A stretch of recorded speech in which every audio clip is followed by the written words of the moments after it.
Kita beralih ke informasi lain. Hari ini Saudara Ketua Umum Partai Kebangkitan Bangsa bertemu Ketua Umum Partai Gerindra Prabowo Subianto di kediaman Prabowo di Kertanegara, Jakarta Selatan.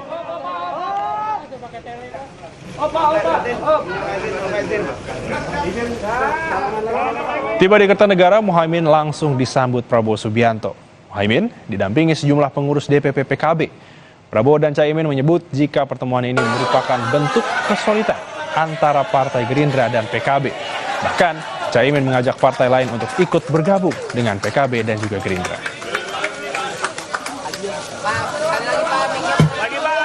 Kita sangat optimis karena kita setulus-tulusnya, seikhlas-ikhlasnya kita ingin berbakti kepada rakyat kita. Silaturahmi halal bihalal ini menghasilkan kebersamaan yang semakin solid, kekuatan koalisi yang semakin baik, dan semoga mengajak partai-partai lain untuk semakin bersama-sama bersama Gerindra dan PKB